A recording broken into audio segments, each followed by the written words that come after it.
23 ABC News at 5 starts now. You take a look at that call. It was perfect. I didn't do it. There was no quid pro quo.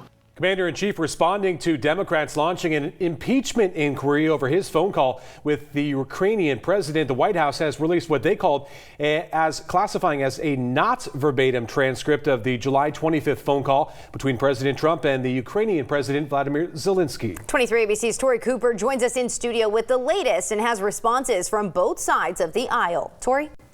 In what became a very highly anticipated meeting at the UN General Assembly earlier today, Ukraine's president said President Trump didn't push him when they had that phone conversation on July 25th. But Democrats who read the rough transcript of that conversation released by the White House earlier today say they read it differently. But locals in Kern County are also now sharing their responses to the transcripts and the inquiry for impeachment proceedings. Democrats now say they have more evidence to make a case for impeachment.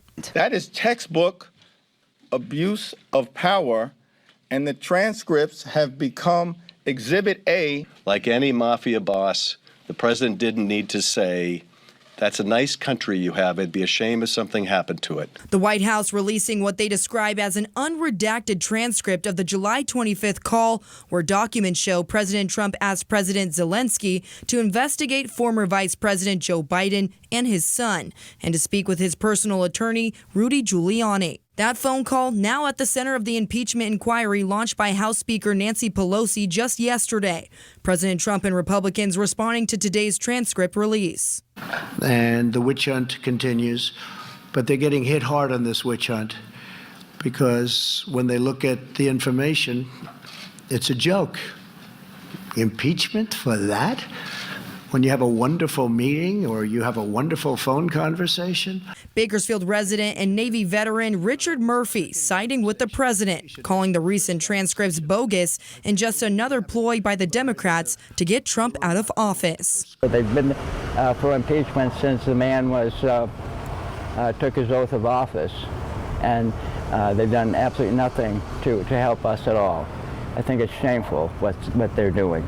But those on the other side of the political issue calling the unredacted transcript concerning and saying House Minority Leader Kevin McCarthy fell short in his response. Asking Ukraine to assist them in investigating Joe Biden and his son with a tit for tat or a quid pro quo type deal.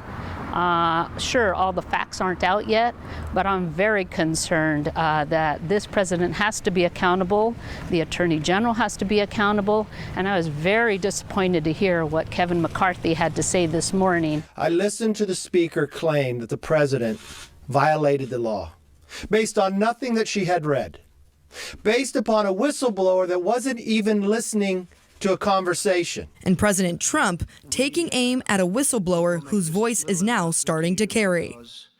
Important, the so-called whistleblower, the one that didn't have any first class or first rate or second tier information from what I understand. You'll have to figure that out for yourself.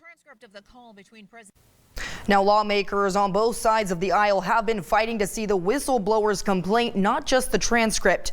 It has now been turned over to the House Intelligence Committee for lawmakers to read inside of a secure room in the basement of the Capitol. But we will continue to, of course, follow this story as we learn more in the coming days.